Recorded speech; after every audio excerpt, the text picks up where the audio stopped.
아니 이걸 왜 양육비에 갖다 그렇죠. 쓰냐고요. 이거는 맞습니다. 그죠? 내가 이 돈을 한 번이라도 받았으면 일사부재리가 맞지만 이거 가지고 사람을 한 번도 본 적도 없고 찾을 수도 맞아요. 없는데 네. 이걸 무슨 일사부재리라고 하냐 네. 이거죠.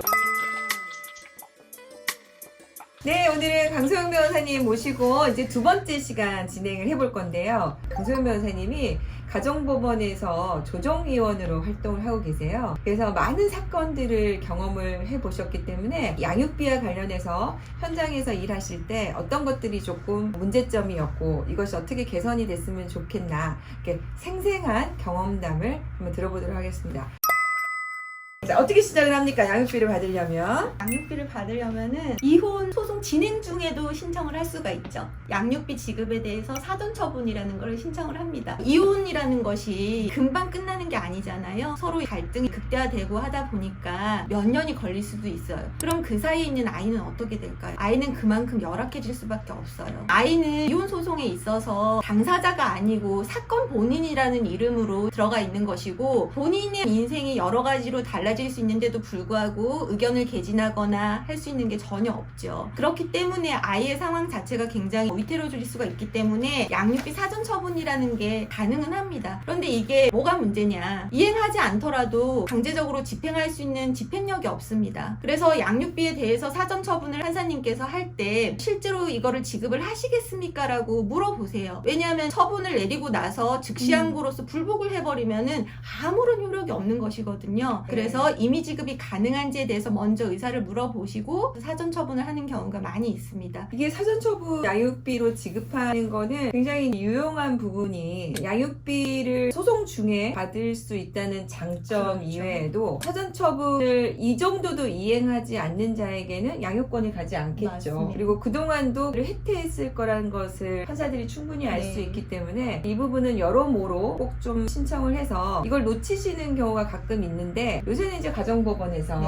알아서 사전처분을 네. 해주시는 경우가 많기는 합니다. 네. 그런데 또 혹시 빠뜨릴 수 있으니까 하시면 좋을 것 같고요. 아울러서 면접교섭도 네. 해가면서 면접교섭조차 하지 않는 부모가 양육권을 주장한다는 건 말이 안 되겠죠. 네. 반대로 양육을 하는 경우에 면접교섭을 방해하거나 하지 않도록 하는 사람의 경우에는 향후에 양육권을 주면 좀 위험할 네. 수 있다. 네. 판단의 근거가 되기 때문에 사전처분은 굉장히 중요합니다. 네. 사전처분을 바로 집행할 수 없는 네. 게 조금 아쉽기는 합니다. 이럴 경우에는 그동안 받지 못한 부분과 관련해서 과거 양육비로 청구를 하거나 네. 아니면은 재산분할 비율로 그동안에 내가 이걸 네. 다 했기 때문에 달라고 하거나 이런 형태로 주장할 수 네. 있는 근거가 되니까 네. 네. 잘 활용하실 필요가 있을 네. 것 네. 같습니다. 이거는 이혼이 되기 전에 사전적인 부분을 말씀을 드린 거고요. 이혼을 네. 하고 난 다음에 협의혼을 하게 되면 양육비 부담조서라는 것이 집행 권한이 되는 것이고요. 협의혼이 아닐 경우에는 뭐 판결이라든지 화해 공고 결정이라든지 조정 조서가 작성이 되고 그걸 근거로 해서 양육비에 대해서 집행을 할 수가 있는 것이죠. 그런 거를 이제 집행 권한이라고 합니다. 네. 집행을 할 네. 수 있는 권리가 되니까. 네. 그런데 사실은 양육비라는 것이 정기적으로 지급이 돼야 되는 것이고 액수 자체가 조금 소액인 경우가 많잖아요. 민사채무보다는. 그렇다 보니까 이거를 실질적으로 집행을 하는 거는 어려움이 있기는 해요.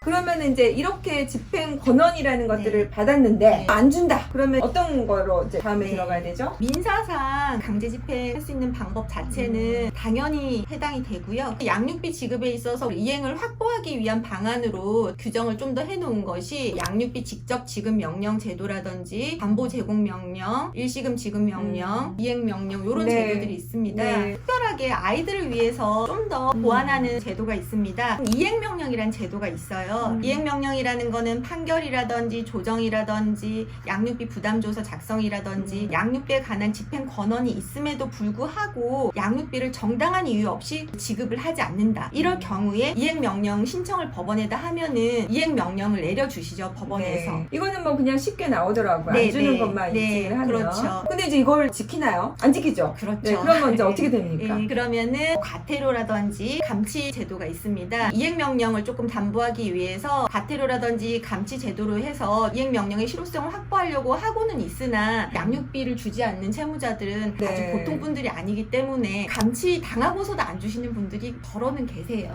감치는 3번 이상 안 준 경우에 법원에서 결정을 하는 거라서 판사님에 따라 잘 해주시는 분도 있고 안 해주시는 맞아요. 분도 있는데 네. 이제 요새는 많이 해주십니다. 근데 여기서 좀 맹점이 있더라고요. 실제 네. 해보시니까 어떤 문제점이 좀 있으세요? 감치 제도와 관련해서. 홍보 자체가 일단은 많이 안 되어 있고 감치를 실제로 집행하는 인력에 대해서 양육비 채무를 이행하지 않았다는 거에 대한 감치, 이게 가능한 일이냐, 경찰들도 다른 일 하기에 바쁜데 과연 해야 되느냐, 이런 식으로 협조를 안 해주시는 경우도 덜어 있었고요. 최근에는 물론 감치에 대해서 조금 협조적으로 많이 바뀌긴 했는데 현실적인 문제가 있습니다. 이거는 규정 자체가 애매모호하게 되어 있어요. 감치를 집행을 할 때 법정 경위가 할지 교도관이 할지 경찰이 할지 이런 식으로 병렬적으로 규정을 해놨는데 어느 단계에서 조력을 받아야 되느냐라고 생각을 해보면 사실은 저희는 경찰의 도움을 받을 수밖에 없거든요. 그러니까 이 사람이 법정에 다행히 나오면 법정 경위가 그냥 그대로 그쵸. 데려갑니다. 네. 근데 문제는 이제 이 사람이 법정에 안 나왔는데 그쵸. 감치 네. 명령서만 있을 때 네. 이제 누가 이걸 맞아요. 집행해 줄 네. 것인가 문제라는 네, 거죠. 그렇죠. 그러면 변호사님이 실제로 이렇게 해보시니까 감치가 더 이렇게 집행률을 좀 높이려면 어떤 게 좀 보완이 되면 좋을까요?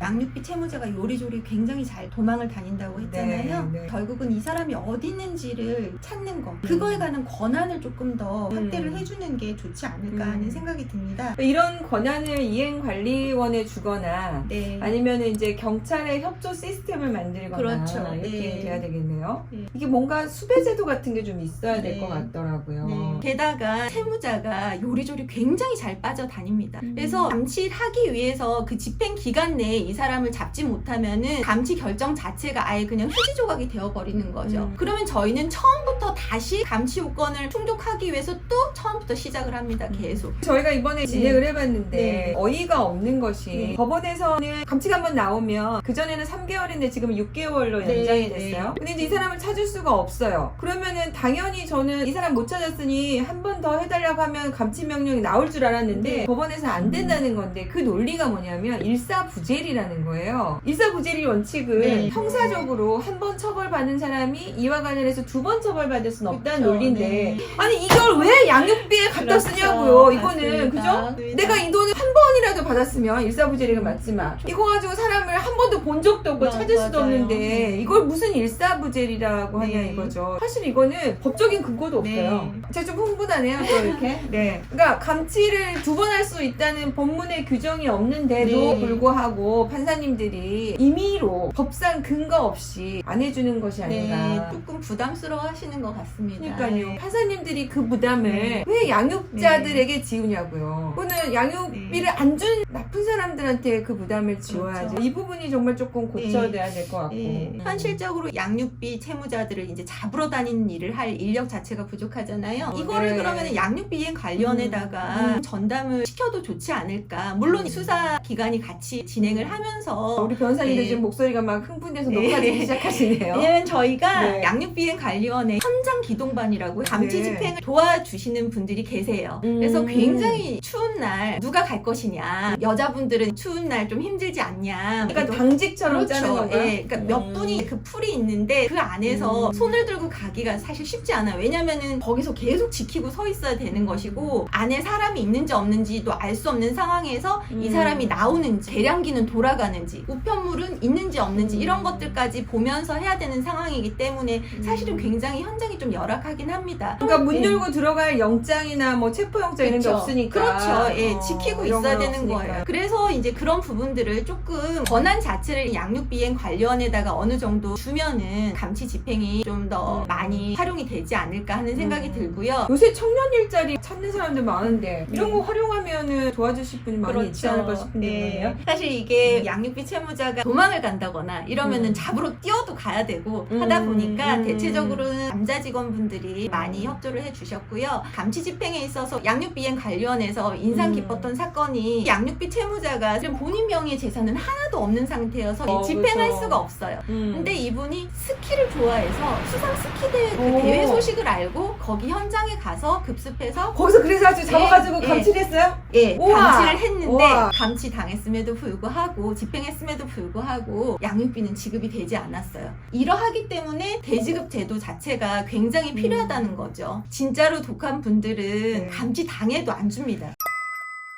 저희가 또 이런 것도 있더라고요. 양육비 이행명령이나 이제 판결문에 네. 예를 들면 이제 100만 원이라고 네네. 나와요. 근데 100만 원을 못 받아가지고 이행명령 신청을 하잖아요. 그럼 판사님들이 이렇게 얘기를 하시는 거예요. 조금이라도 받는 게 낫지 않냐 이러면서 이행명령을 60만 원만 해주는 거야. 네네. 그러면 나머지 40만 원은 어떻게 되냐고요. 그다음에 또 하나는 그냥 본인이 알아서 100만 원인데 40만 원씩만 줘요. 그나마도 양심 있는 사람은 80만 원씩 준달까? 3번을 80만 원만 주는 거예요. 우리가 이제 감치를 신청할 수 있는 게 3번을 안 해야 되는 네, 거잖아요. 근데 80씩 3번 준 거를 이거를 안 준 거라고 봐야 되느냐 준 거라고 봐야 되느냐. 그래서 제가 이거를 배드파더스 형사사건에서 그 얘기를 했어요. 네. 애한테 새끼를 먹다가 이번에 80만 원 들어왔으니까 너 2끼만 먹으라고 할 수 있냐. 맞습니다. 아픈데 이번 달은 80만 원만 들어왔으니까 병원 다음 달에 가고 너 다음 달에 아파라고 할 수 있냐. 그럼 이거는 100만 원에 정해졌으면 80만 원만 들어와도 이거는 이행을 안 한 거다라고 봐야 한다. 네. 제가 그 얘기를 했더니 진짜로 그 재판 판사님들이 눈이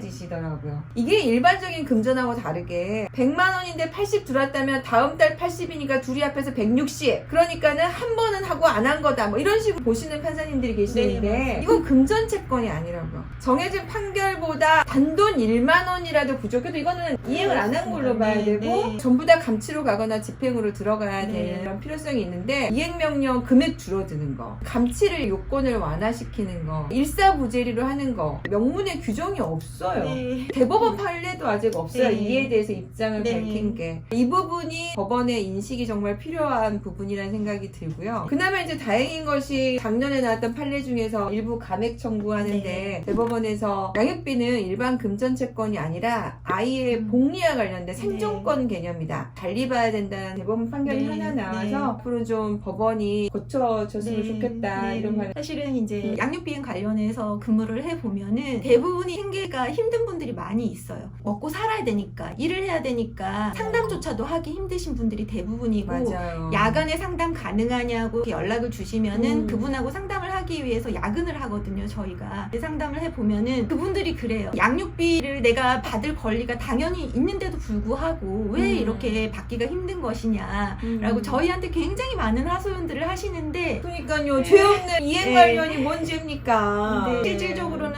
저희도 제도권 내에서밖에 도와드릴 수밖에 없는 그런 한계점이 있기 때문에 법률 개정이 시급하게 좀 돼야 되지 않나 하는 생각이 들고 결국은 아이의 생존권하고 양육비 채무자의 개인정보 보호라든지 인신의 자유라든지 어떤 것을 더 우선적으로 더 가치를 우위에 둬야 되느냐 이 부분이 조금 논의가 돼야 될 것 같습니다.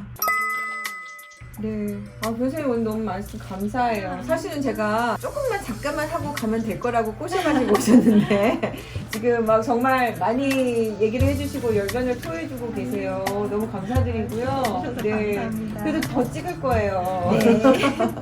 네. 이번 건은 저희가 오늘 감치에 관해서 좀 자세히 살펴봤습니다. 오늘 내용 마음에 드셨으면 좋아요. 구독하기 눌러주세요. 네, 감사합니다.